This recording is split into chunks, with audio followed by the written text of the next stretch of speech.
Hey there, welcome to today's episode. We're diving into one of the most impactful books of the last few years, Atomic Habits by James Clear. Yeah, this book really blew up, didn't it? It's all about how tiny, consistent habits can totally transform your life. Exactly. It's built on the idea that small changes, when compounded over time, lead to massive results. But what makes this approach stand out? It's the science behind it. Absolutely. James Clear doesn't just give motivational tips. He breaks down how habits work in the brain, how to build them, and more importantly, how to break bad ones. Speaking of building habits, Clear emphasizes the importance of the 4 laws of behavior change. The first one is to make it obvious. It sounds simple, but it can really shift your mindset, right? Right, like if you want to start exercising in the morning, you should lay out your workout clothes the night before. It makes the habit so much easier to start. Your environment literally signals to you, hey, this is what we're doing tomorrow. That's such a small tweak, but it can be huge. What about the second law? Make it attractive? That one really hit me. Same here. It's all about making habits something you actually look forward to. For example, if you're trying to eat healthier, don't just force yourself into bland, boring meals. Find healthy recipes you love, or pair your healthy habits with something fun, like listening to your favorite podcast while cooking. Ooh, I like that. You're tricking your brain into associating something enjoyable with the habit itself. So let's say you're trying to build the habit of reading more. You could treat yourself to a special cup of coffee every time you sit down with your book. Yes. And then there's the third law. Make it easy. This is the one that really tackles friction. James Clear argues that we overcomplicate things. If you make a habit easy to start, you're way more likely to stick with it. Like with the example of reading more, if you put a book on your pillow at night, you've already set up an easy cue to get started. No thinking required. Exactly. It's about reducing the barriers. The easier you make the habit, the less resistance your brain will put up. But let's talk about the final law. Make it satisfying. That's a big one for motivation. For sure. If your new habit doesn't feel rewarding, you're going to lose interest fast. Clear suggests tracking your progress or having a visual cue of your improvement. It's all about instant gratification, even if the ultimate reward is long-term. Right. You need that quick win to keep you motivated. For example, let's say you're trying to save money. Having a jar where you physically see your savings grow could be a powerful motivator. It's like seeing the reward every time you add to it. And that really plays into the idea of habit stacking. Have you heard of this concept? Oh yeah. Habit stacking is brilliant. You take an existing habit and stack a new one on top of it. So if you already have the habit of brushing your teeth every morning, you could stack the habit of doing 5 minutes of stretching right after.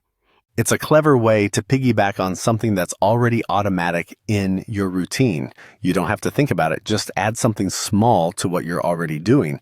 And the beauty of it is that it doesn't feel overwhelming. You're not trying to create a huge overhaul all at once. It's all about those incremental changes. That's the core message, isn't it? Little changes can have big, lasting impacts. Totally. And I think one of the most interesting things about Atomic Habits is how it shifts the focus from goals to systems. Clear says it's not about the result, but the processes you follow every day to get there. That really hit me too. Goals are nice, but systems are what keep us on track. Like if your goal is to write a book, it's the daily habit of writing 500 words that actually moves you toward that goal. Exactly. Without the system, the goal is just a dream. The habits are the steps that get you there. And the great thing is, you don't have to depend on willpower alone. Willpower is overrated, right? Clear makes a great point that willpower is finite. So building habits that don't rely on it makes you way more likely to succeed. Yeah, it's like setting up an environment where you don't even need to use willpower. For example, if you want to eat healthier, just don't keep junk food in the house. You've already made it harder to make a bad choice. And that's a huge takeaway from the book. It's about designing your environment to work for you, not against you. It's all about creating cues that align with your desired behavior. So if you want to be more productive, you might keep your workspace tidy and leave your phone in another room. Right? The book also touches on the idea of the 2-minute rule. Have you tried that? I have. It's simple but genius.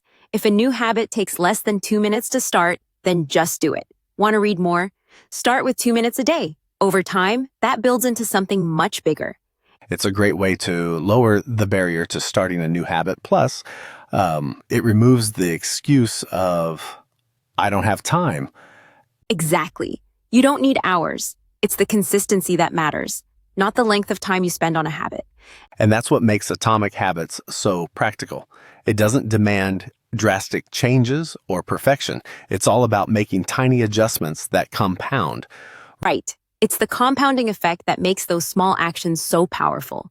We often underestimate how those little habits add up.